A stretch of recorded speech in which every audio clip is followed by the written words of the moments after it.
오늘 시편 32편 1절 말씀을 같이 보겠습니다.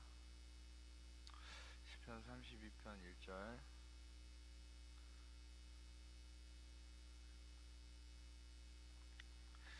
시편 32편 1절 말씀. 아까 처음이 나왔는데 지금 이거 소리가 울리는데. 시편 32편 1절과 2절 같이 읽겠습니다. 허물의 사함을 받고 자신의 죄가 가려진 자는 복이 있도다. 마음에 간사함이 없고 여호와께 정죄를 당하지 아니하는 자는 복이 있도다. 아멘. 이 다윗이 이 고백한 말씀입니다. 중요한 이 말씀의 핵심이 지금 우리에게 이미 이루어진 죄사함의 은혜의 핵심인데, 이것은 특별히 의미가 있는 것은 다윗은 율법 아래 있을 때 이런 어떤 갈망을 품었다는 것이 굉장히 특별한 점이라는 것이죠.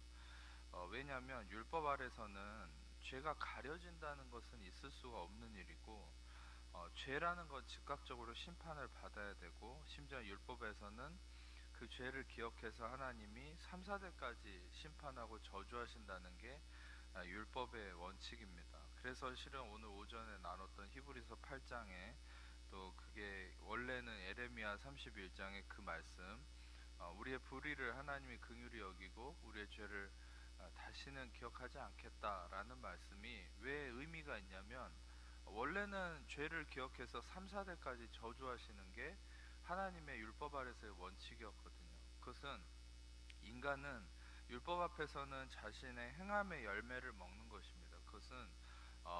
그것은 조금 제가 방금 어폐가 있었는데, 열매라는 것은 실은 율법 앞에서 쓸 수 없는 단어예요. 그러니까 행함에 대한 대가라고 표현하는 게 맞습니다. 우리는 은혜 아래서는 바로 행함에 대한 열매라는 표현이 맞고, 율법 앞에서는 행함에 대한 대가, 행함에 대한 저주나 심판이 있을 수밖에 없는, 그것이 인간의 실존이었죠. 하나님께서는 끊임없이 인간에 대한 구원의 계획이 있었고, 그것은 예수 그리스도를 통해서 마침내 이루어졌는데, 그 예수 그리스도를 통해 이루어진 가장 확실한 복음의 핵심은 바로 죄사함, 그것이 핵심이라는 것이죠. 여러분들이 복음이라고 하면 또 굿뉴스라는 말을 보통 이제 상기하게 되고, 굿뉴스라는 말은 무슨 말입니까? 좋은 소식이라는 것인데, 우리한테 있어서 실은 좋은 소식은 엄밀히 얘기하면 돈을 많이 받거나, 또 뭐 약간의 건강이 좋아지거나, 어떤 면에서 우리가 고민하던 문제가 해결되는 것이 진정한 좋은 소식이라고 얘기할 수는 없습니다. 왜냐하면 그런 우리가 뭔가 문제가 해결된다 해도 그 문제는 근본적 해결이라고 할 수 없고, 단지 가지를 치는 어떤 뿌리를 뽑아내는 작업이 아니라는 것이죠. 우리는 모든 문제의 근원이 무엇이고 그 문제를 해결하는 것이 바로 진정한 좋은 소식이라고 볼 수 있죠. 그런데 좋은 소식, 진정한 의미에서의 좋은 소식은 우리를 문제를 일으키고 우리를 힘들게 하는 모든 문제의 근원, 뿌리가 되는 것을 해결하는 것인데, 그게 바로 죄사함을 이루는 문제다라는 거예요. 그러니까 성경에서는 명백하게 얘기하는 게, 모든 사람이 죄를 범했다, 의인은 없나니 하나도 없다, 명백하게 얘기하죠. 아무리 많은 사람들이 내가 구제를 하고 착한 일을 했다 해도, 또 자신들이 하나님 앞에 부족함이 없어 보인다고 해도, 육신을 입고 있는 이상 오전에 나눴던 것처럼 어, 좀 억울할 수 있겠지만 그 아담의 저주와 아담의 죄악이 그대로 이어지는 거예요. 그러니까 갓난 아기조차도 그는 죄인이라고 얘기하는 것은, 아무런 죄도 안 지었지만 왜 죄인입니까? 그것은 핏줄의 형태라는 거죠. 그것을 대문자 S의 sin이라고 표현을 합니다. 실제로 우리가 행위로 짓는 그것은 소문자 S의 sin을 의미하고, 대문자 S의 sin이라는 것은 실은 내가 행동한 것과 상관없어요. 억울할 수 있겠지만 혈통적으로 이어받은 죄인 거예요. 그러니까 신분이 그냥 죄인인 겁니다. 내가 행하지 않았어도 죄인인 거예요. 그런데 예수님이 근본적으로 그 신분적 죄사함을 이루셨어요. 죄사함을 신분적으로 이뤘다는 게 왜 중요하냐면, 여러분, 실은 우리가 하나님 앞에 인정받는 것은, 하나님께 의인이라고 인정받는 부분은 행위적인 부분이 아니라 신분적인 부분이에요. 근데 우리는 알아야 될 게, 우리는 인간의 육신적 개념으로 생각하기 때문에 행위를 자꾸 중심에 두지 되지만 행위보다 더 먼저 되는 것이 신분이에요. 우리의 위치와 우리의 신분에 따라서 사람은 행동하게 돼 있습니다. 그러니까 여러분들이 알아야 될 건 어떤 존재이든 간에 자신의 위치와 신분에 맞게 행동해요. 그러니까 심지어는 이거는 조금 과격한 비유긴 하지만 여러분 동물은 왜 동물처럼 삽니까? 동물이니까 동물처럼 사는 거예요. 동물이니까 본능대로 사는 거죠. 근데 인간은 여러분 동물과 다르다고 하죠. 그것은 이유는 한 가지예요. 인간은 동물이 아니기 때문입니다. 할렐루야. 너무 깊은 진리를 얘기했습니까? 여러분 인간이 동물과 다른 것은 인간이 동물처럼 본능적이지 않은 것은 인간이 동물이 아니기 때문이에요. 동물처럼 행동하지 않는 이유도 인간은 동물과 근본적으로 다른 존재이기 때문이죠. 여기에 대해서는 또 깊은 진리가 있지만 그걸 지금 나눌 것은 아니고 제가 핵심으로 말씀드리고 싶은 것은 우리가 실은 보통 행위적인 것에 내가 죄를 짓고 매인다고 생각하고 거기에 초점을 맞춰서 끊임없이 죄를 짓고 있는 나 자신을 보면서 정죄하게 되고 예수님의 죄사함이 완전하지 않은가라는 의심을 자꾸 갖게 된단 말이에요. 그런데 여러분들이 복음을 제대로 이해한다는 것은 바로 우리의 근본적 죄라고 하는 거, 그리고 모든 문제의 뿌리를 일컫게 뿌리를 이렇게 두고 있는 모든 죄의 뿌리는 뭐냐면 바로 소문자 S의 쓰인이 아니라 대문자 S의 쓰인, 즉 신분적 죄라는 거예요. 근데 결론적으로 말씀드리면 여러분과 저는 예수 그리스도 안에서 완전한 죄 사함이 이루어졌다는 건 물론 이 신분적 죄와 행위적인 죄가 이미 죄값이 다 치러진 것입니다만은 여러분 실은 중요한 것은 그 뿌리가 되는 신분적 죄가 사함을 입었기 때문에 우리는 그 신분적 죄가 사함을 입은 자로서 우리는 의인이 된 거죠. 그러면 우리는 의인이라는 나의 위치, 의인이라는 나의 신분을 자각할수록 내 행위도 의로운 행위로 바뀌어지는 것이 실은 복음의 원리입니다. 아멘. 다시 한번 설명을 드리자면 여러분들 행위는 자기의 신분을 따라오게 돼 있어요. 그러니까 아무리 그리스도의 십자가의 피로 죄 사함을 받은 사람이라도 여전히 나를 죄인이라는 위치에 두고 죄인이라는 신분으로 인식할수록 우리는 죄된 행위를 할 수밖에 없는 게 인간의 존재의 그 논리입니다. 그래서 여러분이 알아야 될 것은 행위를 바꾸려고 노력해봤자 아무 소용이 없는 거예요. 그 사람의 행위는 그 사람의 존재에 대한 인식으로부터 출발한다는 거예요. 할렐루야. 예. 요게 실은 요 가장 간단한 진리지만 요거 하나를 증명하고 요거 하나를 발견하려고 수많은 철학자들은 머리통을 싸매고 고민하고 이소리 저소리 해대는 게 철학이거든요. 그런데 철학을 뛰어넘는 이 하나님의 말씀은 명확하게 얘기하죠. 우리의 어떠함이, 우리의 신분이 바로 우리의 행위를 결정한다고 얘기하는 것이에요. 그래서 여러분이 아셔야 될 것은 우리는 복음의 진리를 깨닫는다는 것은 나의 행위를 해야 되냐 말아야 되냐 이런 의미를 결정하고 고민하는 것이 아니라 어차피 행위는 나의 신분과 위치를 따라오기 때문에 내가 지금 현재 누구인지, 내가 그리스도 안에서 어떤 존재가 되었는지를 깨닫는 것이 바로 복음의 목적이라는 것이에요. 그래서 이 복음은 뭐라고 얘기합니까? 모든 사람이 죄를 범하였음에 하나님 영광에 이르지 못하더니 그리스도 예수 안에 있는 속량고 죄사함으로 말미암아 하나님의 은혜로 값없이 의롭다 하심을 얻은 자 되었느니라. 아멘. 그래서 여기서 중요한 것은 값없이 freely given, 값없이 의롭다 하심을 얻은 자 되었다. 요게 이제 복음의 핵심이죠. 실제로 많은 다른 종교들은 의롭다 함에 대해서 어느 정도 얘기하는 종교들도 있습니다. 그런데 문제는 뭐냐면 다 대가를 요구해요.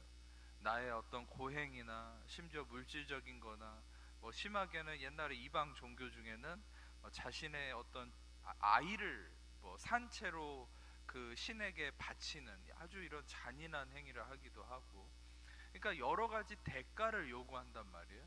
실제로 엘리야와 그 바알과 아세라 선지자들이 갈멜산에서 이 대결을 했을 때 엘리야와 그 바알 선지자들이 이 어떤 대결을 했습니까? 누구의 신이 먼저 응답하느냐. 근데 바알과 아세라 선지자들은 어, 날이 다 가도록 신을 불렀는데 응답이 없었죠. 그러니까 어떻게 합니까? 결국 자기 몸을 해하고 피가 줄줄 흐르기 시작하죠. 여러분, 어떤 면에서 그게 바로 육신적 작용인 거예요. 때로는 완전한 복음의 진리를 깨닫지 못하고 예수님의 온전한 은혜를 알지 못한 크리스천들은요, 그런 식으로 예수 믿는 사람도 많아요. 예를 들어서 기도를 했는데 하나님의 응답을 안 하는 것 같으면 자기를 막 때리는 거 본 적 있습니까? 기도원에 가셔서 그런 분들이 있어요. 자기 막 뺨을 치거나 막 이렇게 가슴을 치고 그런 분이 별 회개한 분들 많아요. 굳이 보러 가실 필요는 없습니다만은 별로 보고 싶지도 않죠. 근데 그런 게 바로 육신의 작용이에요. 그러니까 이방 신들은요 다 그 율법에 기반을 두고 있어요. 그러니까 자기 육신이 기반이기 때문에 신을 응답시키려고 신에게 뭔가를 어필하기 위해서 자기를 끊임없이 정죄하는 거죠. 끊임없이 해하고 피가 줄줄 흐르는 걸 알면서도 계속 자기를 학대하는 거예요. 그것은 뭐냐면 바로 나로부터 하나님에게 이르려고 하는 육신에 기반된 삶이라는 거죠. 그런데 반대로 우리는 은혜라는 것은 뭐냐면 여러분 중요한 것은 은혜는 누가 해함을 당했냐면 누가 바로 저주를 받았고 심판을 받고 누가 대가를 치렀냐면 내가 대가를 치는 게 아니라 바로 예수 그리스도가 대가를 치르심으로 그 혜택을 내가 받는 것이 복음이라는 거야. 아멘. 그래서 예수 그리스도가 대가를 치르셨기 때문에 실은 우리가 받는 은혜는 엄밀히 얘기하면 대가가 지불된 거죠. 그냥 하나님께서 너희들을 내가 사랑하니까 하나님은 선하신 분이니까 그냥 봐줄게 이럴 수 없는 거예요. 하나님은 공의의 하나님이기 때문에 그분이 하신 말씀은 사명을 이루고 돌아와야 돼요. 반드시 그분의 말씀은 대가를 치르고 공의를 이루고 돌아오셔야 되는 게 하나님의 말씀의 속성이에요. 하나님은 인생이 아니시니 시건치 않으시고 인자가 아니시니 후회가 없다고 그랬죠. 하나님은 그 하신 말씀을 반드시 이루실 수밖에 없는 분이. 왜? 그분은 말 그대로 신실하신 분이고, 신실하다는 건 faithful이죠. 다시 말하면 그것은 믿을 만한, 가장 신뢰할 만한 분이라는 거. 신뢰할 만하다는 게 뭡니까? 말하는 것이 하나도 땅에 떨어지지 않고 반드시 이룬다는 거죠. 그런데 그 신실한 하나님께서 공의를 말씀하신 분이 어떻게 우리의 죄에 대해서 우리를 사랑한다고 해서 없던 걸로 여겨줄 수 있겠습니까? 아니죠. 죄의 삭은 사망이기 때문에 죽음에 대한 대가가 반드시 치러져야 돼요. 근데 어차피 우리는 죄인이기 때문에 우리가 죽어봤자 누구를 위해서 한 명도 구원할 수가 없어요. 로마서 5장에서도 말씀하듯이 의인을 위해서 죽는 것이 쉽지 않고 선인을 위해서 용감히 죽는 자가 혹 있지만 아직 우리가 죄인 됐을 때 죄인인 우리를 위해서 죽은 자가 없었는데 예수님은 바로 죄인인 우리를 위해서 죽으셨기 때문에 우리의 죄가 그분의 의에 육체로 말미암아 사함을 입고 대가가 치러지고 우리는 자유케 됐다. 이거 바로 복음이라는 거예요. 여러분이 믿어야 될 확신은 바로 이 부분인 거예요. 내가 한 것이 없어요. 내가 할 수 있는 것도 없어요.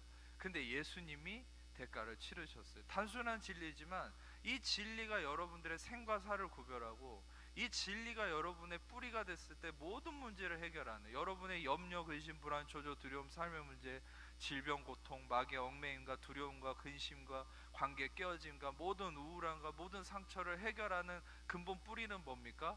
바로 이 간단하지만 왜곡되었던 이 복음의 진리 뭡니까? 나는 대가를 치를 수 없다. 그렇지만 예수님이 대가를 치르셨기 때문에 난 자유하다. 반드시 우리가 얻게 되는 은혜, 그 은혜는 대가가 없이 그냥 가볍게 주어진 것이 아니다. 하나님의 아들이 처절하게 살이 찢기고 뼈가 드러나고 피가 다 쏟아질 정도로 그 어마어마한 심판과 저주를 감당하심으로 인한 선물이 바로 우리에게 주어진 영원한 생명이고 은혜이고 구원이라는 사실이. 아멘. 그래서 여러분들이 얻은 이 은혜는 우리가 대가를 치르지 않았지만 어마어마한 대가가 치러진 것이죠. 엄밀히 말하면 그것은 무엇입니까? 하나님의 아들이, 우주보다 더 귀한 하나님의 아들의 피가 흘렀기 때문에 그것은 이 땅을 다 주고도 바꿀 수 없는 가치인 것이. 아멘. 그래서 예수 그리스도의 가치 그 이상만큼 여러분들 개개인이 가치가 있는 거예요. 믿으십니까? 여러분들 어떤 존재입니까? 세상이 얘기하는 것처럼 내 재산만큼의 가치입니까? 아니면 내 학력 수준만큼의 가치입니까? 그게 마귀가 속이는 거예요. 나의 소유의 정도로, 나의 행함의 정도로 나의 가치를 판단하지만 여러분과 저의 가치는 예수님의 피만큼의 가치입니다. 아멘. 왜냐하면 예수의 피가 지불돼서 우리가 구원함을 입었기 때문에 우리의 가치는 예수 피의 가치인 거야. 아멘. 그럼 여러분들의 가치는 우주보다 더 위대한 가치인 거야. 할렐루야. 갈수록 세상은 이걸 속이는 거죠, 마귀는. 왜냐하면 육신에 치중하고 쾌락에 치중하고 사단의 그런 물질 분명의 이 안에서 살다 보니까 우리의 가치에 대한 이 어떤 인식이 희미해지는 거예요. 여러분, 제가 왜 이 부분을 얘기하냐면 나 자신이 얼마나 그리스도 안에서 소중한 자인지를 인식할수록 우리는 더욱더 예수님의 위대한 보혈의 영광을 찬양할 수 있게 되는 거예요. 이것은 세상 사람들처럼 그냥 육신적으로 나를 사랑하고 나를 위하는 개인주의적인 삶을 얘기하는 것이 아니에요. 바로 나라는 존재가 얼마나 귀한 그 놀라운 예수의 피로 인해서 구원함을 입은지를 깨닫는 자는 절대 나 자신을 함부로 학대할 수 없으며 나의 인생을 허비할 수 없다는 거예요. 아멘. 그러면 심지어는 여러분, 제가 술 담배에 대해서 얘기했지만 여러분 이런 측면에서 생각해 보세요. 그냥 마냥 술 담배 하지 마라 그러면 그 사람은 술 담배에 대한 욕구가 극도로 치달을 수밖에 없는 게 육신의 속성이에요. 근데 예를 들어서 나를 자신을 보세요. 나 자신은 이 우주보다 더 놀라운 가치인 예수의 피의 가치만큼의 그 이상의 예수의 피의 가치만큼의 가치가 있는 게 나 자신인데 술을 먹고 담배를 피면 나는 이 예수님의 피의 가치인 이 소중한 나를 해치고 있는 거거든요. 그러면 그 진리를 깨달은 자가 누가 함부로 술 담배를 할 수 있겠냐는 거예요, 제 말은. 그러니까 바로 이 복음의 진리를 깨닫는 것이 의로운 삶을 향한 해결점이고 여러분들의 모든 삶의 문제를 해결할 수 있는 뿌리가 되는 것이라는 거죠. 여러분, 우리는 부족함이 없습니다. 무엇에 부족함이 없습니까? 예수님의 복음의 진리를 생각하는 것은 아무리 많이 한다 해도 부족함이 아닌 것이에요. 끊임없이 생각하고 또 생각하고 묵상해야 될 것이 바로 이 그리스도의 복음의 진리인 것이죠. 아멘. 그래서 모든 사람이 죄를 범하였지만 그리스도의 속량으로 말미암아 값없이 의롭다함을 얻었다. 여러분들에게 값없이 의롭다함이 얻어진 이 진리, 그것은 엄밀히 얘기하면 그리스도의 피의 가치를 통한 대가 지불이 이루어졌다는 것이죠. 오전에도 나눴지만 여러분, 하나님이 주목하시는 것은 어디입니까? 그것은 바로 그리스도의 피입니다. 왜 피에 주목하십니까? 그 피가 바로 생명을 나타낸다고 성경은 얘기하죠. 피에는 생명이 있다. 그래서 이 생명인 피가 바로 예수의 생명을 의미하고 하나님은 언제든 임재하실 때 그 그리스도의 피가 있는 곳에 임재하세요. 하나님은 세상 사람들에게 임재하지 않습니다. 왜? 그 안에는 성령이 없고 그리스도의 보혈이 없기 때문에. 그렇지만 여러분들은 아무리 허물이 있고 아직 육신적인 속성이 습관이 남아있고 문제가 있다 해도 여러분들은 그리스도의 피가 있기 때문에 성령이 임하시고 함께 하시고 동행하는 사람들입니다. 아멘. 그것이 중요해요. 여러분들, 우리 자신을 인식할 때 행위를 기준으로 판단하지 말고 바로 하나님이 세우신 기준으로 보셔야 돼요. 오전에도 나눴지만 우사나 베드로가 실수한 것은 무엇입니까? 자기를 기준으로 하나님 판단했죠. 근데 하나님은 늘 하나님 자신의 기준으로 움직이시고 하나님 자신의 기준 안에서 하나님의 기준은 무엇입니까? 바로 그리스도가 기준이에요. 그 그리스도의 기준으로 우리를 판단하시고 보시는 거예요. 그러니까 예를 들어서 나에 대한 인식도 그래요. 내가 나 스스로의 기준으로 나를 보게 되면 한없이 부족해요. 하나님 앞에서 나를 인식한다 해도 나를 정죄할 수밖에 없는 거예요. 왜? 하루에도 수십 번 넘어지는 게 나 자신이니까. 근데 여러분, 하나님이 여러분을 어떻게 보는지 아십니까? 그것은 우리가 오늘 말씀을 딱히 찾아보지는 않겠지만 요한일서 4장 17절을 보게 되면 주께서 그러하신 것 같이 우리도 이 세상에서 그러하니라 라는 말씀이 있어요. As he is, so are we in this world 라는 말씀이 있어요. 요한일서 4장 17절에. 그것은 뭐냐면 주께서 부활하신 영광으로 하나님 우편에 지금 앉아 계시는 그 영광스러운 모습 그 자체로서 우리도 똑같은 예수님의 정체성과 모습을 가지고 있는 게 우리 자신이라는 걸 믿으십니까?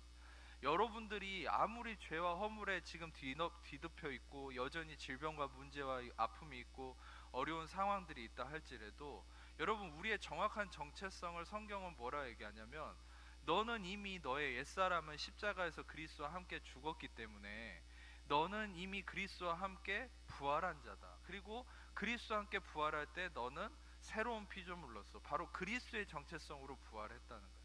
여러분, 우리는 예수님을 믿어지는 순간부터, 바로 예수님의 사람이라고 하는 순간부터 우리라는 존재는 누구냐면, 우리는 실은 이름 석자를 가진 누구 집안에, 그게 바로 나의 본질이 아니에요. 여러분, 제가 진리를 선포할 테니까 여러분 믿음으로 받으세요. 여러분들은 지금 죄 짓고 있고 허물이 많고 질병에 걸려 있고 문제 가운데 있는 게 여러분 자신이 아니에요. 여러분 자신은 누구냐면 완벽하게 영광스러운 모습으로 부활하신 그 예수 그리스도, 그 본체, 그 존재 자체가 바로 여러분의 정체성입니다. 아멘. 여러분, 바로 우리는 예수님의 영광스러운 그 모습이 바로 나의 정체성임을 인식할 때, 그 영광의 빛이 내 영으로부터 내 육신 가운데 비쳐서 썩어 죽어질 육신이지만 하나님의 성령으로 말미암아 내 영 안에 이루어진 그 빛으로 말미암아 이 육신도 살리는 하나님의 역사를 경험할 수 있는, 그게 로마서 8장에 얘기하는 바거든요. 하나님께서는 여러분의 육신을 방관하지 않습니다. 그러나 우리는 넘어지죠. 그러나 하나님은 그 육신을 의의 병기로 사용하십니다. 아멘.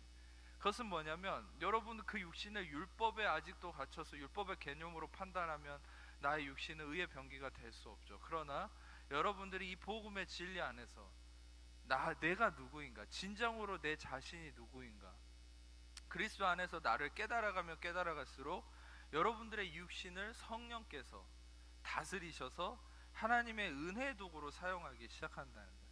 그러니까 여러분 이걸 알아야 돼요. 아까도 얘기했던 것처럼 내가 주체가 돼서 나의 육신을 활용하려고 하면 우리는 계속 실패할 수밖에 없어요. 계속 세상 사람들과 똑같은 실수를 반복하게 되는 겁니다. 그런데 하나님께서 이미 그리스도를 통해서 이루신 여러분의 참된 정체성, 참된 정체성의 본질이 뭐라 그랬죠? 바로 완벽하게 영광으로 부활하신 예수 그리스도, 예수 그리스도가 바로 여러분의 정체성인 것이에요. 아멘. 그 예수 그리스도는 엄밀히 얘기하면 여러분이 추구하고 그분에게 달려갈 어떤 모델이 아니에요. 그분은 이미 여러분의 구원자로서 여러분 안에 계시고 여러분과 하나 되신 분이 예수님이십니다. 아멘. 하나 되신 예수님을 우리가 인식하는 것은 뭐냐면, 우리가 그분과 떨어져서 그분을 향해 달려가는 인생이 아니라 그분이 이미 내 안에 오셔서 나와 하나가 되셨기 때문에 우리가 해야 될 일은 내가 바로 그분의 정체성을 가지고 있는 자다, 바로 하나님이 기뻐하시고 사랑받는 자고 하나님의 영광스러운 존재이며 하나님 나라의 왕자이며 하나님의 자녀이다 라는 이 진리를 여러분이 확신할 때 여러분 삶에 승리가 있는 것이에요. 그게 바로 빛의 자녀로서의 삶이라는 것이죠. 성령님은 여러분들에게 예수 그리스도를 증언하신다고 그랬잖아요. 근데 성령님이 증언하시는 예수 그리스도의 그 진리의 측면이 뭔지 아세요? 그것은 바로 방금 얘기했던 것처럼 내가 옛사람이 이미 죽었고 그리스도와 함께 새 사람으로서 태어난 부활된 자다, 부활한 자로서의 삶을 살길 원하는 거예요. 할렐루야. 여러분은 죽음을 향해 달려가는 사람들이 아니에요. 여러분들 이미 예수님이 믿어지는 구원의 믿음이 있으시다면 여러분들 이미 예수님과 함께 죽었고 예수님과 함께 부활한 자입니다. 아멘. 그래서 예수님의 부활이 중요한 거예요. 우리는 부활절 절기로 지킬 것이 아니라 우리는 매일 그런 확신이 있어야 돼요. 나는 예수님과 함께 영광 가운데 부활한 빛의 자녀이고 나는 바로 부활한 자로서, 부활한 자는 무엇입니까? 이미 죽음을 거쳤기 때문에 죽음의 권세가 나를 해할 수 없는 것이에요. 그리고 어떤 죽음에 대해서도 두려울 수 없을 뿐만 아니라 우리는 모든 이 땅의 죽음의 문제, 실은 모든 질병이나 모든 각종 어두움의 문제는 그 뿌리가 죽음이거든요. 근데 이 모든 것들을 이겼다는 것이죠. 근본적으로 고린도전서 15장 56절의 말씀처럼 사망이 쏘는 것은 죄고 죄의 권능은 율법이라고 그랬죠. 바로 죄가 사망을 일으키고 바로 율법이 죄를 일으키는, 여러분 성경이 명확하게 다루는 세 가지의 핵심 주제가 뭔지 아세요? 바로 고린도전서 15장 56절에 나온 이 세 가지입니다. 사망과 죄와 율법에 관한 거예요. 그러니까 실은 예수님은 이 세 가지를 해결하신 거예요. 할렐루야. 바로 예수님은 사망을 이기시고 죄를 사하시고 율법을 완성하셨어요. 아멘. 그래서 실은 우리는 온전한 자유함이 있는 거예요. 왜냐하면 이 세 가지에 모든 인류가 매여 있었거든요. 죽음에, 죄에, 그 다음에 율법에. 그런데 예수님 바로 이 완벽한 세 가지를 이루심으로 우리는 진정한 자유함을 얻었다는 것은 사망에, 죄에, 율법에 얽매이는 자가 아니라 우리는 부활한 예수님의 그 존재, 정체성으로서 어떻게 합니까? 우리는 영향력을 발휘하는, 빛을 발휘하는 자가 바로 여러분과 저라는 사실이에요. 아멘. 그래서 여러분들이 이 복음의 진리를 계속 묵상하시고, 내가 누구인가? 여러분, 내가 누구이냐라는 질문에 대해서 우리는 예수님이 빠져서는 안 됩니다. 여러분들은 그리스도 안에 있는 하나님의 자녀입니다. 아멘. 그리스도를 통해서 하나님께 사랑받는 자녀입니다. 오늘 실은 이 다윗이 실질적인 어떤 이 구원의 역사를 경험한 것은 아니죠. 여러분과 제가 경험하고 있죠. 그런데 다윗은 이걸 갈망하고 있는 거죠. 예수님의 죄사함과 은혜 역사를 갈망하면서 얘기한 것이 오늘 32편 1절의 말씀인데, 허물의 사함을 받고 자신의 죄가 가려진 자는 복이 있도다. 그래서 이 말씀은 말 그대로 나의 허물이 용서함을 받고 나의 죄가 가려진 자에 대한 이 복이 있음을 선포하는 것인데, 얼마나 갈망을 했겠습니까? 다윗은 그 당시에 율법에서는 이게 불가능하니까 그 당시에는 잠시 동물의 제사로 나의 죄가 덮어지긴 하지만 1년마다 죄가 기억나며 완전한 죄사함이 아니죠. 그리고 죄에 대해서도 하나님께 아무리 용서를 구한다 해도 죄의 대가를 치러야만 하는 거예요. 죽음의 대가가 치러져야 하는 것이죠. 그래서 다윗은 자기의 죄에 대해서 우리아가 죽었으며 또한 자기의 밧세바의 사에서 난 그 아기가 죽었죠. 그래서 그 죽음을 통해서 하나님이 넘어가신 거예요. 어떤 면에서. 그리고 2절을 보게 되면 마음에 간사함이 없고 여호와께 정죄를 당하지 아니하는 자는 복이 있다라고 다윗이 선포를 합니다. 여기서 아주 중요한 의미를 한 가지 제가 여러분과 나누고 싶은데, 이 마음에 간사함이 없다라는 말이 실상 히브리어 원어로 보게 되면 이 마음이라는 말은 루아흐라는 말이에요. 루아흐는 그 헬라어로는 푸뉴마라는 말인데 그 성령님을 얘기하거든요. 루아흐, 하나님의 생기, 하나님의 영. 심지어 이거는 어떻게 보면 핵심적 의미가 성령을 의미합니다. 그러니까 이 마음이라는 말이 대개는 레브라는 말을 쓰거든요. 히브리어로는.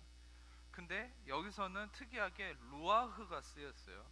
그리고 간사하다라는 말은 러미아라는 히브리어인데 이것은 속이다라는 말이에요. 반역하다, 속이다라는 말이에요. 근데 이게 좀 애매한 게 뭐냐면 이게 왜 갑자기 이런 말이 들어가 있을까? 루아흐는 성령을 의미하고 하나님의 영을 의미하고 간사하다는 것은 속인다는 건데, 그러면 이게 도대체 문맥적으로 어떤 의미가 있을까? 그리고 뒤에 보면은 여호와께 정죄를 당하지 않느냐 하는 자는 복이 있도다라고 했잖아요. 근데 여기에 대한 해답을 저는 실제로 로마서 8장 1절을 통해서 제가 해답을 얻었습니다. 로마서 8장 1절을 보면, 그러므로 이제 그리스도 예수 안에 있는 자에게는 결코 정죄함이 없나니 이는 그리스도 예수 안에 있는 생명의 성령의 법이 죄와 사망의 법에서 너를 해방하였습니다. 아멘. 그런데 여러분, 여기서 중요한 것은 정죄함이 없다고 8장 1절은 얘기하잖아요. 근데 이제 거기서 한 가지 중요하게 등장하는 두 가지 대립된 의미가 있죠. 생명의 성령의 법과 죄와 사망의 법. 로마서 7장 앞절, 그러니까 로마서 8장의 앞장인 로마서 7장에서는 계속 이 죄와 사망의 법이 뭔지를 다루고 있죠. 그게 율법과 계명이죠. 그래서 명백한 것은 죄와 사망의 법은 율법과 계명이고, 생명의 성령의 법은 은혜이신 예수 그리스도의 제사함의 그 성령님의 역사하심, 그것이 생명의 성령의 법이라는 거예요. 그런데 이 2절에 마음에 간사함이 없다는 게 무슨 말일까? 이것은 좀 해석을 해드리면 어떤 의미냐면 바로 성령님을 속이는 것이 없다는 거예요. 자, 여러분 잘 들으세요. 근데 성령님을 속이는 게 무슨 말일까? 예를 들어서 여러분, 우리가 그 은혜를 경험하는 것은 어떤 의미입니까? 나의 있는 모습, 허물 그대로를 인정하는 거죠. 우리가 예수 그리스도의 그 값없는 구원과 은혜를, 용서를 경험하기 위해서는 나의 있는 그대로의 처절한 무너진 실존을 인정하고 나아갈 때 값없는 구원이 이루어지는 거예요. 아멘. 그게 바로 죄인들의 실상이었죠. 바리새인들은 자기를 포장했죠. 근데 죄인들은, 세리와 창녀들은 자신들의 더러운 실존을 예수님 앞에 인정하고 나왔잖아요. 그래서 예수님이 그들을 구원하셨습니다.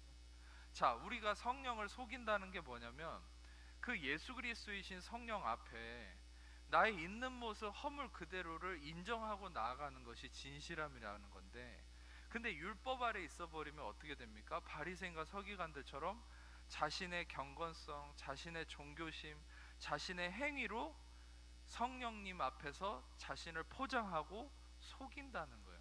그러니까 결국 성령님을 속인다는 것은 무엇 아래 있는 이 사실이라는 겁니까? 그것은 그 사람이 율법 아래, 율법에 매여 있는 상태가 바로 성령을 속이는 문제라는 것이죠. 이해가 되십니까? 어떤 면에서는 여러분, 율법 자체에 매여 있는 것은 성령을 속이는 아주 반역된 행위라는 것이죠. 그래서 예수님은 그 바리새인과 서기관들의 죄를 책망할 수밖에 없었던 거예요. 여러분, 중요한 것은 우리는 하나님 앞에 진실해야 된다라고 말을 하는 분들이 많습니다. 또 여러분 스스로도 하나님 앞에 진실한 삶을 살기를 갈망하지 않습니까? 그런데 우리가 하나님 앞에 진실한 삶이라는 것은 결국 무엇을 의미합니까? 바로 성령을 속이지 않는 삶이죠. 성령 앞에 정직한 것이죠. 그것은 무엇입니까?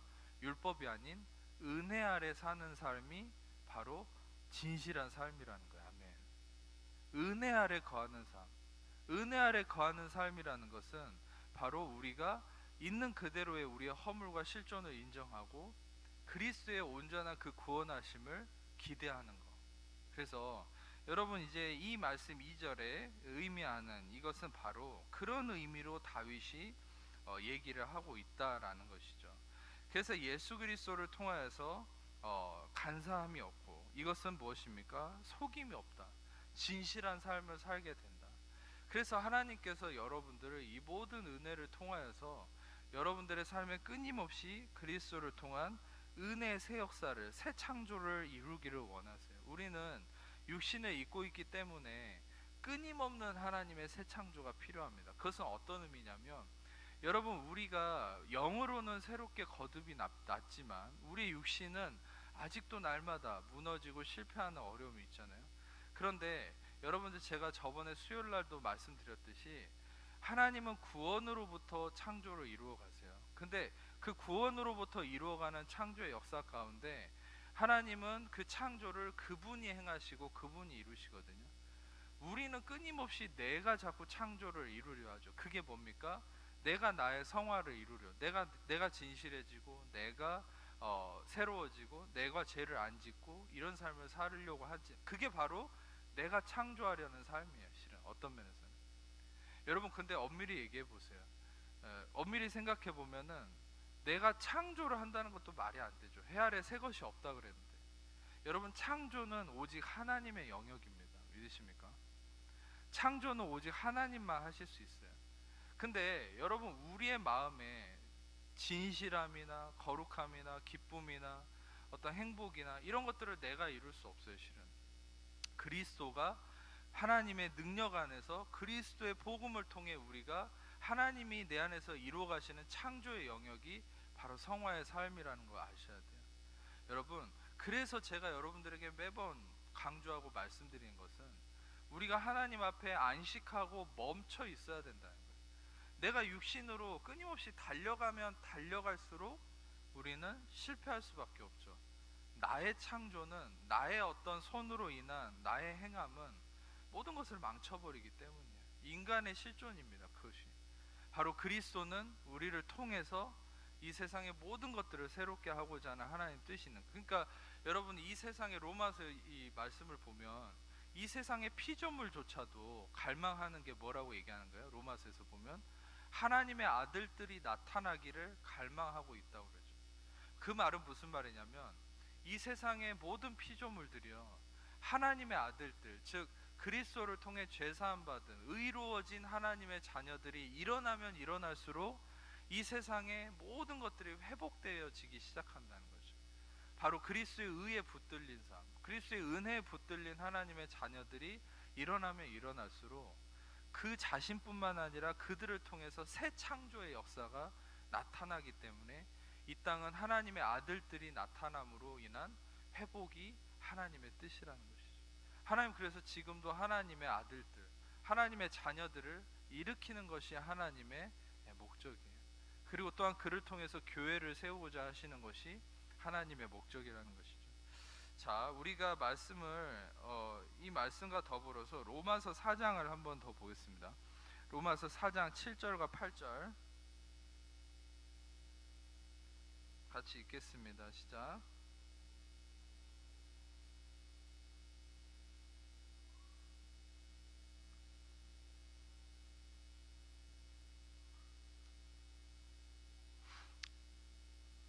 이 말씀에 이 방금 시편 32편 1절과 너무나 매칭이 되지 않습니까? 이 말씀이 완전히 똑같죠. 근데 이제 불법이 사함을 받고 죄가 가려짐을 받는 사람들은 복이 있다. 이 말씀이 또 8절도 실은 그 아까 32편의 2절과 되게 이어지는 말씀이에요. 어떤 면에서는. 근데 여기서 핵심이 되는 부분들은 실은 이제 핵심이라고까지는 그렇고, 불법이 사함을 받는다는 의미가 뭐냐면, 이 불법이라는 것은 아까는 시편에서는 허물이 사함을 받는다고 그랬는데 여기서는 불법이 사함을 받는다라고 써져 있죠. 아노미아라고 해서. 근데 이것은 왜 차이가 있을까 생각을 해보면, 이제 특별히 이 로마서는 율법과 은혜 개념을 바울이 계속 증명하고 거기에 대해서 변증을 해야 되기 때문에 여기서는 불법이라는 말을 쓴 거죠. 딱히 허물이라는 말보다는 이 불법을 행한 상태에 대해서 하나님의 용서하신 것, 바로 율법 아래 거하게 된 인간의 실존에 대한 하나님의 해결을 얘기하시기 위해서 여기서 이제 불법을 쓰신 거고, 그리고 특별히 여기서 이제 8절의 중요한 부분이 뭐냐면, 주께서 그 죄를 인정하지 아니하실 사람은 복이 있다라고 얘기하는 부분이 굉장히 큰 핵심입니다. 주께서 죄를 인정하지 않는다라는 것이, 여러분 여기에 대한 해석이 너무 중요해요. 그러니까 많은 분들은 이 부분을 오해해 버리면은 또 어떤 면에서는 굉장히 잘못된 생각이 자리 잡을 수 있는 여지가 있죠. 그건 뭐냐면, 내가 죄를 지어도 하나님이 나의 죄를 인정하지 않는다, 나의 죄를 뭐 죄로 여기지 않기 때문에 나는 죄를 지어도 되나? 실은 그런 어떤 잘못된 오류가 아니라, 여기서 중요한 이 포인트는 인정하지 않는다라는 말인데, 인정하다는 말은 헬라어로 아주 중요한 단어입니다. 이것은 로기조마이라는 단어예요. 로기조마이. 이 로기조마이라는 이 단어가 실은 영어로는 레커닝이라는 말인데, 이것은 무엇을 여기다는 거예요. 그렇게 여겨준다는 거예요. 그래서 로기조마이 했다는 것은 주께서 그 죄를 로기조마이 하지 않았다. 그것은 아니하신다라는 말도 여기서 우메라고 해서 이중 부정을 쓰고 있어요. 그러니까 절대 인정하지 않는다는 거예요. 근데 여기서 인정하지 않는다는 것은 어떤 의미냐면, 여기지 않는다는 거죠. 우리의 걸로. 그리고 심지어 이 말씀에 여기에서 여긴다는 말의 가장 핵심이 되는 단어는 뭐냐면, 전가시킨다, 임퓨테이션이란 말이 아주 중요한 의미를 갖고 있어요. 그러니까 여기서 핵심이 되는 해석은 어떻게 해야 되냐면, 주께서 그 죄를 전가시키지 아니하시는 사람은 복이 있다. 여러분, 이 말씀이 직접적으로 이 연관이 되는 아주 중요한 구절이 뭐냐면, 고린도후서 5장 21절 말씀이죠. 하나님이 죄를 알지도 못하시니 우리를 대신해서 죄를 삼으신 것은 우리로 하여금 그 안에서 하나님의 의가 되게 하려 하심이라. 아멘. 여러분, 우리는 그리스도가 죄가 되심으로 우리가 의가 되었다. 이것은 어떤 의미입니까?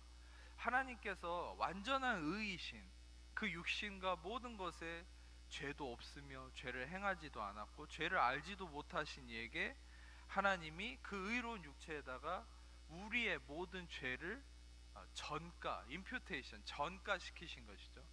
그리고 반대로 우리는 어떤 사람입니까? 의로움을 알지도 못하고 의를 행하지도 않았고 우리 안에 의도 없습니다. 근데 그런 우리에게 하나님은 그리스도의 의로움을 우리에게 전가 시켰다는 거죠. 임퓨테이션 했다는 거죠. 그러니까 여러분, 이거는 이중 전가라는 거예요. 십자가는 바로 divine exchange, 이중 전가가 이루어진 것이죠. 더블 임퓨테이션. 그러니까 이 십자가는 어떤 의미입니까? 십자가에서는 교환이 이루어진 거예요.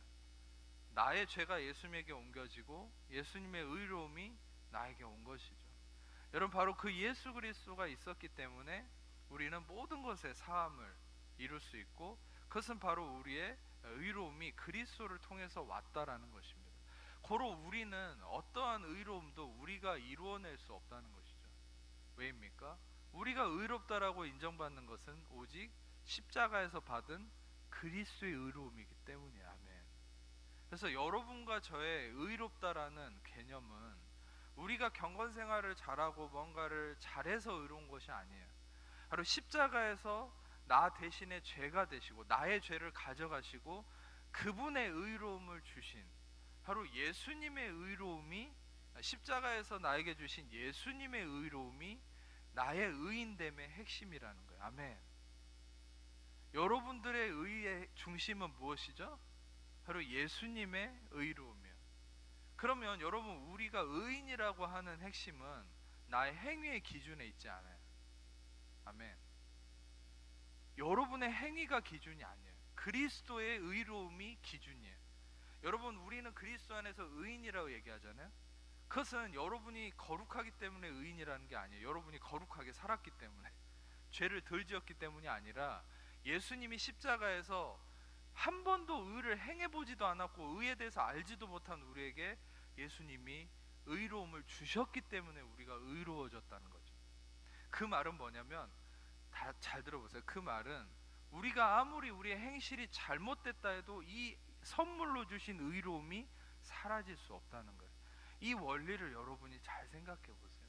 그러니까 여러분, 우리는 이 진리가 명확하지 않기 때문에 우리의 행위에 따라서 맨날 의로워졌다가 죄인 됐다가 왔다 갔다 한다는 거예요. 여러분, 우리의 의로움은 선물로 인한 의로움이고 그리스도가 주신 의로움이기 때문에 우리는 우리의 행위로 우리의 의로움이 사라질 수 없습니다. 아멘.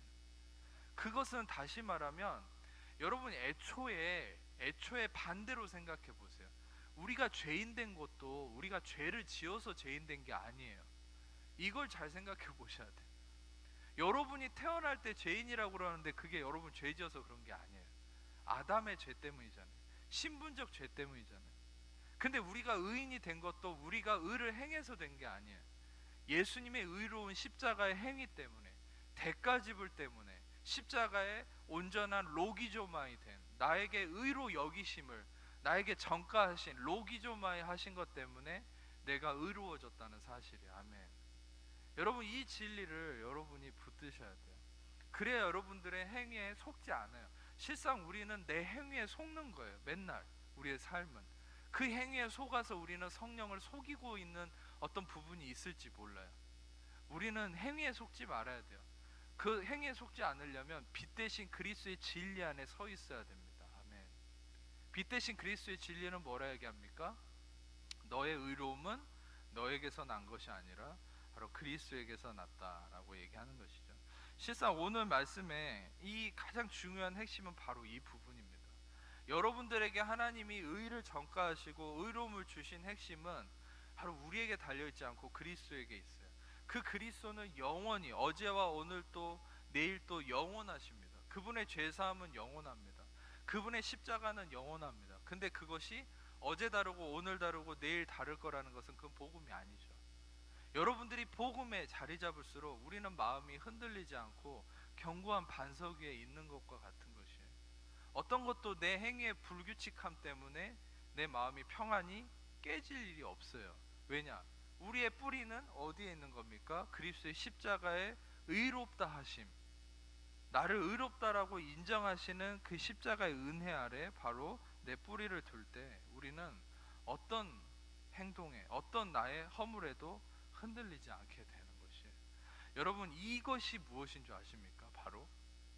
바로 지금 얘기한 바로 그리스도의 의에 내 뿌리를 두는 것, 그것이 바로 포도나무와 가지로서의 관계 안에서 우리가 가지로서 포도나무이신 예수님께 온전히 붙어있는 삶이 바로 이 진리를 확신하고 나아가는 삶이에요. 할렐루야.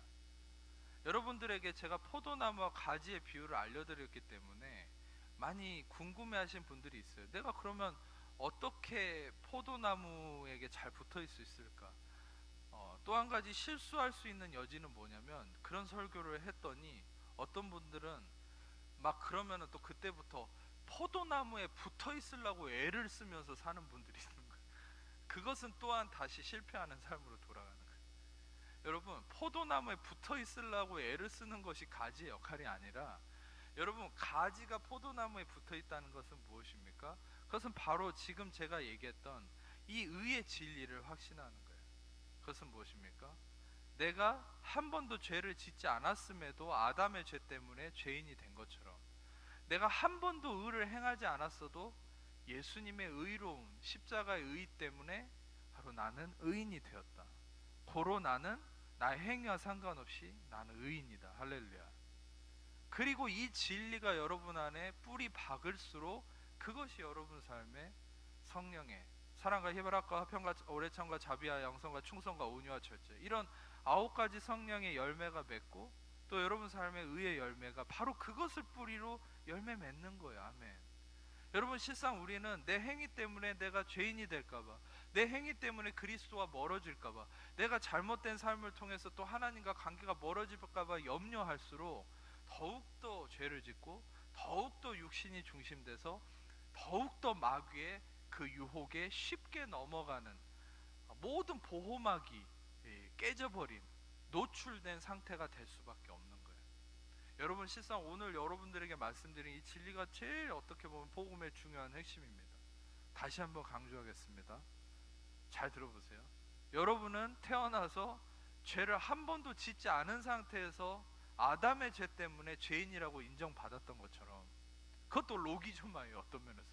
근데 여러분들은 그 이후에 한 번도 의를 행하지 않았어도, 여러분, 실상 여러분, 우리가 착한 일을 했다고 그게 의로운 행위라고 얘기할 수 없죠. 인간의 모든 마음은 타락해 있는데, 그러니까 우리는 한 번도 의를 행해보지도 않은 상태임에도 불구하고 그리스도의 의로운 십자가의 그 온전한 죄사함을 통하여서 우리를 의롭다고 인정하셨기 때문에 우리가 의인이 되었다.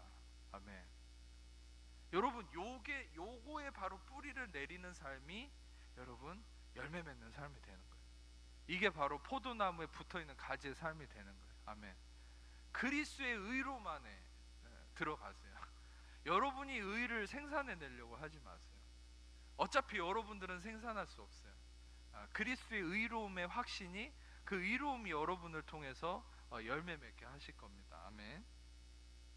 자, 우리가 말씀을 한 가지 더 보겠습니다. 갈라디아서 5장 4절 말씀, 갈라디아서 5장 4절 말씀을 잠깐 보겠습니다. 잠깐 같이 읽겠습니다. 시작.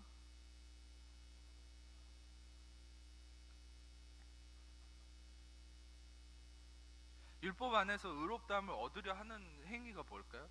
그것은 아까 제가 방금 말씀드렸던 것과 반대로 여전히 의로움을 그리스도의 의로운 십자가에 뿌리를 두지 않고 나의 행위로 인정받기 위해서, 나의 행위로 의를 이루기 위한 노력하는 삶을 의미하죠. 애쓰는 삶을 의미하죠. 그런데 여기에서 너희는 그리스도에게서 끊어지고 은혜에서 떨어졌다, 이것은 구원이 취소됐다는 게 아니라 그리스도에게서 끊어졌다는 말은 카타르게오라는 말이에요. 카타르게오는 존재는 있지만 아주 무력화됐다는 거예요. 그러니까 그리스도와 관계가 유지는 돼요.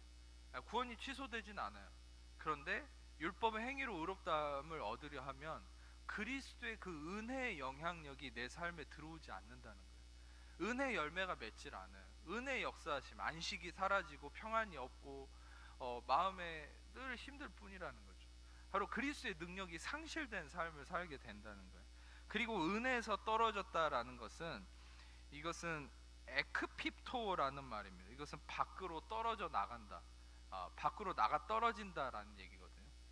이것은 또한 무슨 의미를 아주 깊이 있게 내포하고 있냐면, 여러분, 내 행위로 율법으로 의롭다함을 얻기 위해서 내 행위에 중점을 두는 삶은 여러분 오늘 오전에 성막 제가 언약궤의 그 그림을 보여드리지 않았습니까?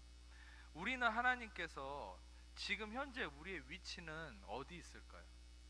바로 속죄소 위에 그 피에 바로 우리가 서 있는 것이에요. 그런데 우리가 율법의 행위로 의롭다함을 얻으려 하면 어떻게 된다고요? 그 속죄소를 뚜껑을 열고 그 아래로 들어가는 거예요. 그러면 어떻게 됩니까? 예수의 피로 의롭다함을 얻었던 존재가 행위를 통해 의롭다함을 얻으려 하는 순간 그 세 가지를 언약궤 안에 숨겨놨다 그랬죠. 하나님에 대한 거역함, 죄악, 불의함. 우리는 그 순간 불의함으로 떨어지는 거예요. 그 아래로 내려가는 거죠. 언약궤 속으로. 그래서 우리의 불의함이 폭로가 된다는 거예요. 이해가 되십니까? 여러분 중요한 것은 우리는 하나님의 은혜 아래 머물러 있는 거예요. 그냥 보혈의 피 안에 머물러 있는 거예요. 그냥 감사함과 찬양으로 그분의 은혜를 찬양하고 기뻐하는 삶을 살면 어느 순간에 열매가 생기는 거예요. 아멘. 여러분이 뭔가를 이루기 위해서 달려가지 않으시기를 축복합니다. 여러분이 뭔가를 성취하기 위해서 노력하지 않기를 축복합니다.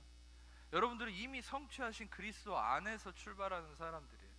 이미 성취하신 그리스도의 그 능력 안에서 나아가는 삶이 여러분과 저의 삶이라는 거예요. 실상 여러분 많은 사람들이 또 한 가지 의미로서 이 율법 안에서 의롭다함을 얻으려 한다는 것은 마치 이런 거예요. 그러니까 참고적으로 사무엘상 6장 19절 스크린으로 보세요. 사무엘상 6장 19절을 잠깐 읽겠습니다. 베세메스 사람들이 여호와의 궤를 들여다본 까닭에 같이 읽으세요. 그들을 치사 5만 70명을 죽이신지라 여호와께서 백성을 쳐서 크게 살육하셨으므로 백성이 슬피 울었다. 이게 뭐냐면 언약궤를 뭡니까 뺏겼는데 이스라엘이 베세메스에 있는 사람들이 궁금해가지고 언약궤 뚜껑을 제끼고 딱 그 안에를 쳐다봤어요. 근데 그날 몇 명이 죽었다고요? 5만 70명이 죽었어요. 여러분 5만 명 죽었다는 게 상상이 되십니까? 여러분 그만큼 무시무시한 게 율법이에요. 근데 제가 너무 안타까운 건 많은 설교자들이 이제까지도 그랬지만 많은 설교자들이 어떤 행위를 하고 있는 줄 아세요?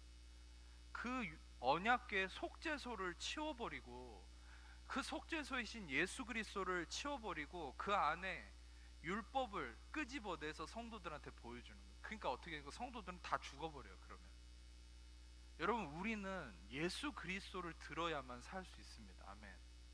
그래서 성경은 명확하게 얘기하잖아요. 그 언약궤 안에 있는 돌판 이 거역함에 대한 거 끄집어내면 다 죽어요. 성도들도 다 죽어요. 근데 계속 십계명을 끄집어내고 있단 말이에요. 지키라고 이거 해야 된다고 성도입니다. 근데 여러분 우리는 하나님이 왜 언약궤 뚜껑을 덮어놨는지를 아셔야 돼요. 그리고 왜 그룹 공의의 천사들이 그 바닥에 피만 보고서 있습니까? 그리고 왜 하나님은 그 언약궤 속으로 안 들어가시고 왜 언약궤 뚜껑에 임재하십니까? 하나님은 우리에게 허용하신 것이 거기까지예요. 뚜껑에 머물러 있으라는 거예요. 너의 행위로 더 이상 오버페이스 하지 말라는 거예요. 그냥 하나님의 은혜 아래 머물러 있으면 하나님이 이루시겠다는 거. 아멘. 아멘. 여러분들 안에 진정한 이 말씀을 통한 깨달음이 있기를 축복합니다.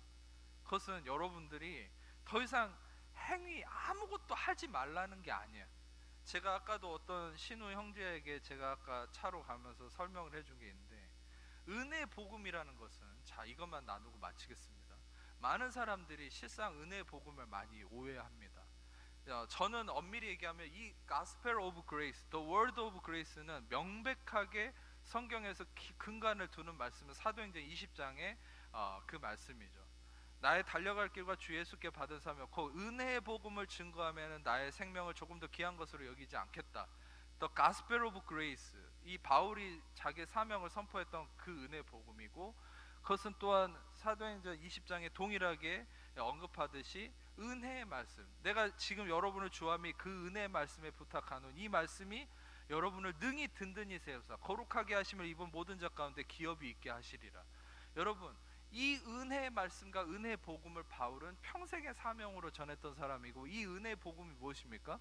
갈라디아서 1장에 얘기한 것처럼 내가 사람에게 배운 것도 아니고 받은 것도 아니라 그리스도께서 나에게 직접 계시하신 바로 그 복음이다. 근데 이 복음을 뭐와 차별을 뒀죠? 다른 복음을 전하는 자들은 저주를 받을 거라고 했죠. 갈라디아서 1장에.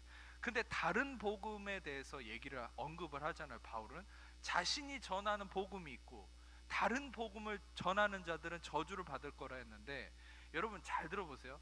거기서 헬라어로 다른 복음이라는 말이 헤테로스라는 말이 쓰였어요.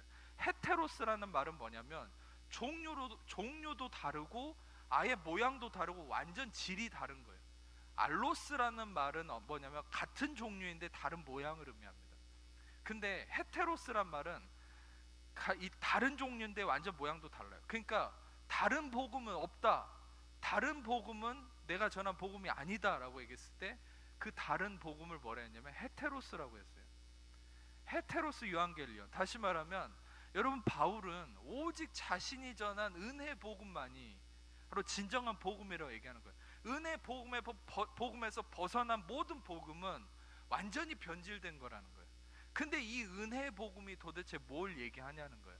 은혜 복음은 실은 사도행전 13장의 38절과 39절에 얘기한 것처럼 예수 그리스도를 통해 죄 사함 받는 것과 율법으로 의롭다함을 얻지 못하던 모든 일에 그리스도를 통해서 의롭다함을 얻는 것, 죄 사함과 의롭다함의 확신, 이게 바로 은혜 복음인데, 여러분 실상 은혜 복음을 많이 오해하는 부분이 뭐냐면 바로 이 부분만이 아니라, 근데 이 부분이 중요한데 이제 이게 핵심입니다.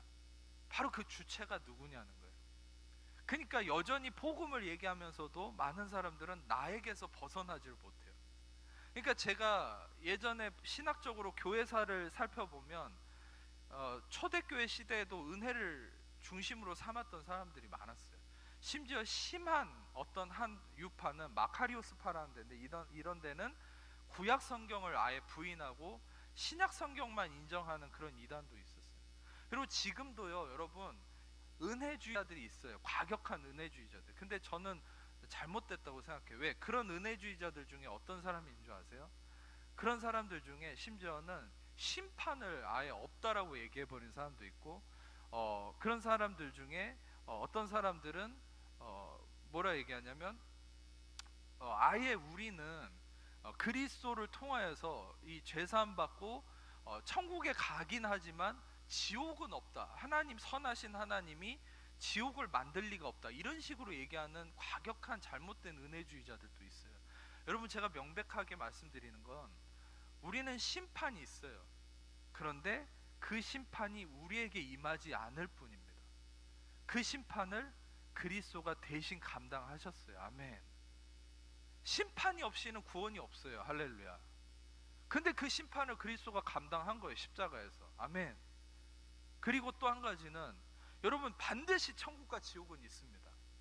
이거에 대해서 명백하게 여러분들이 흔들리면 안 돼요. 지옥이 있어요. 예수님을 믿지 못하고 구원받지 못한 사람 다 지옥 가는 겁니다. 우리는 영원한, 그래서 천국의 소망이 있는 거야. 할렐루야. 그러니까 여러분, 우리가 이게 흔들리면 안 되는데, 바로 왜 이런 잘못된 은혜주의가 생깁니까? 또한 율법주의도 마찬가지고, 제가 이걸 말씀드리려 하는 거예요. 여러분, 소위 은혜 복음이라고 하는 것은, 여러분, 이게 핵심이에요. 내가 주체가 아니라 바로 예수 그리스도가 주체가 되는 거예요. 바로 은혜 복음은 모든 시선을 예수 그리스도께 맞추고 돌리는 것이 바로 은혜 복음이에요. 은혜 복음은 나에게서 시선을 떼서 믿음의 주요 또 온전하게 하시는 이인 예수 그리스도를 바라보는 것이 은혜 복음이에요. 은혜 복음은 예수 그리스도가 모든 것의 기반이고 중심되는 거예요. 예수 그리스도는 항상 중심에 서셨죠. 모든 것의 중심에 계세요. 여러분, 예수 그리스도가 여러분의 중심에 서는 것이 은혜의 복음입니다. 아멘. 여러분, 더 이상 여러분 내 자신이 아니라, 내 행위가 아니라, 율법이 아니라, 어떤 육신된 어떤 다른 것이 아니라, 다른 복음이 아니라 예수 그리스도. 그래서 은혜 복음은 다른 말로 예수 그리스도 그 자체가 은혜의 복음입니다. 아멘. 어떤 하나의 교리가 아니에요. 하나의 유파가 아니에요. 하나의 신학이 아니에요. 은혜 복음은 예수 그리스도 그 자체이십니다. 아멘. 요한복음 1장 17절을 제가 읽어드리고 마칠게요. 요한복음 1장 17절에 아주 중요하죠. 율법은 모세로부터 왔지만 은혜와 진리는 예수 그리스도로 말미암아 왔느니라. 아멘. 은혜와 진리. 은혜와 진리의 핵심은 무엇입니까? 그것은 예수 그리스도는 자녀로서 종이 아니죠. 은혜와 진리는 하나로 치는 거예요. 단수 동사로 쓰였기 때문에 은혜가 진리고 진리가 은혜예요. 바로 그리스도를 통하여서 은혜와 진리가 정식적으로 왔다는 거예요.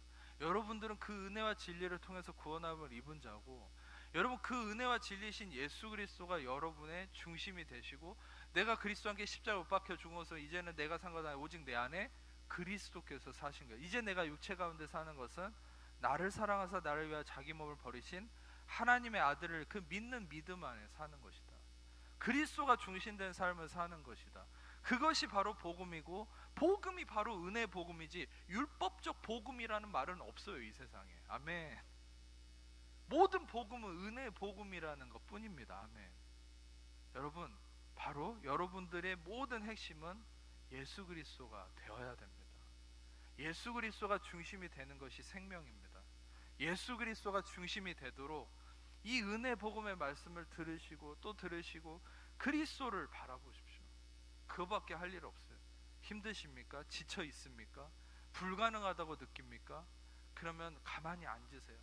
지쳐 있으실수록 가만히 앉으세요. 그 자리에서 그리스도를 바라보세요. 은혜의 말씀을 들으세요.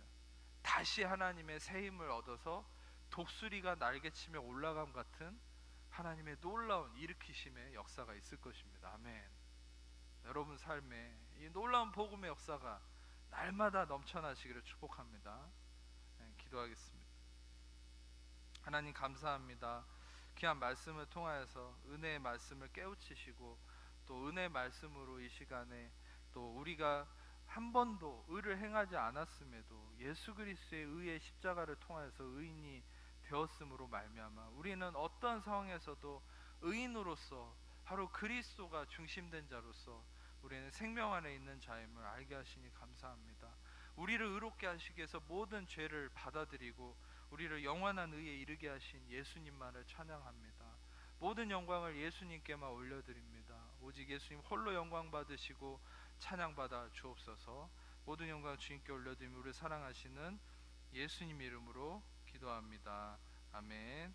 이제는 우리 주 예수 그리스도의 은혜와 아버지 하나님 사랑하심과 성령님 교통하심이 이 시간 모든 귀한 하나님 자녀들 위해 지금부터 영원토록 함께 하시기를 간절히 축원하옵나이다.